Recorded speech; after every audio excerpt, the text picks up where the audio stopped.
Dr. Rex, thanks for joining us today. Thanks for having me here. Just tell me a little bit about your background and how you ended up in this thing you're calling age management. Well, the neurology, as any other doctor does, you see a lot of patients just going down here in front of you really can't touch, whether you're specialty or not. The point is they're just getting worse and worse, and you see people around you are getting worse and worse. They don't have a disease process as such, but what they do have is a lessening of their abilities to do things, lessening performance.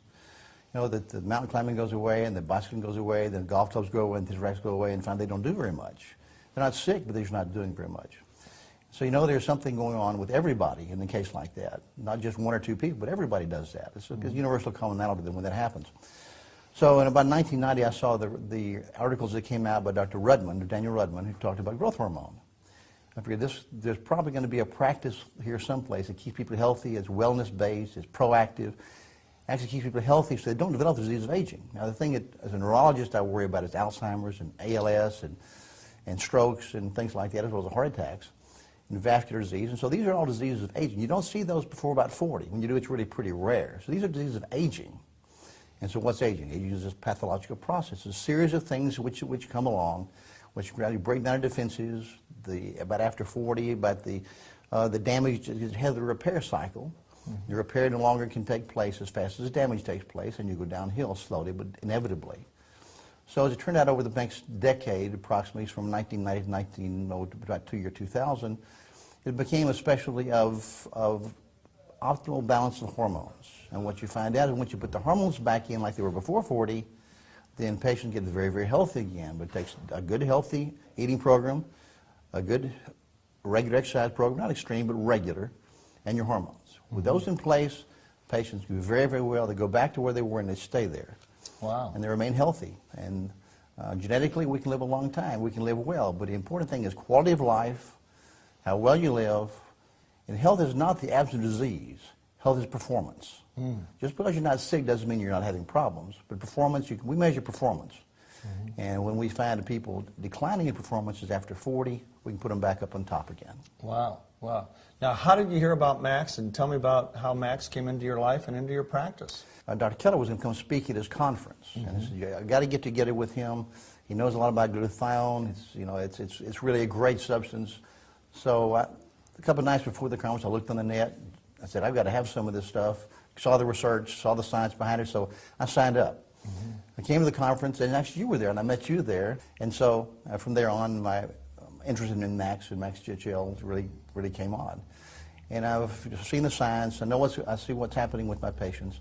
Actually, with every patient I have on Max GHL, because I know if you can nourish the cell, if you can make the mitochondria more healthy, so they make more energy all the time, the other processes keep up. And what I do, the medications that I use are going to get better and actually do better with my patients. I can utilize them better if they have maximum cellular energy. And therefore, when that happens, my patients stay better. Cool. And so it really does great things for them. Am I understanding right that you said that you put all of your patients now on Max? I do. I'll slow down a bit. I'm glad you mentioned that. My nurse should throw something at me. But really, I put everyone I have on Max. I explain to them the science. I explain to them what it does for them. And I say, this is something you've got to go on because health begins cellularly, energy produced by the cells. And if they're all producing maximum energy, that means you're going to do better. Right. And they do.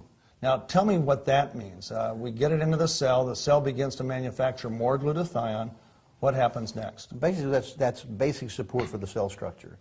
If the mitochondria, the millions of mitochondria inside the cell that make energy in the form of something called ATP. When you make more ATP, then the cell does more things.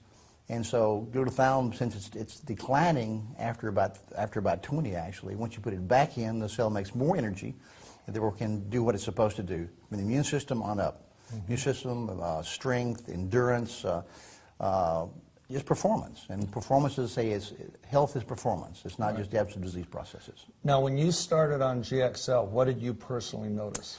The increased energy, actually, when I started, probably about 2 or 3 weeks prior to starting on Max GXL, I started that, and then I started an exercise program about an hour, 2 or 3 times a week with my trainer. I hadn't done that for a long time, and I figured I wouldn't be able to get out of bed the next morning. I never had a stiff day or a sore day, any of those. I've given it to patients. They've done very well with it. Endurance goes up. Energy level goes up. Aches and pains tend to kind of go away since it's the body's major anti-inflammatory agent. It's just basic cellular support for every cell in your body. Right. And so that's what makes the difference as far as I'm concerned. If I can make that happen to my patients, they're going to get better. They utilize my medications better. They're going to stay healthy for a long time. Terrific. Well, thank you so much for taking the time. Thank you very much.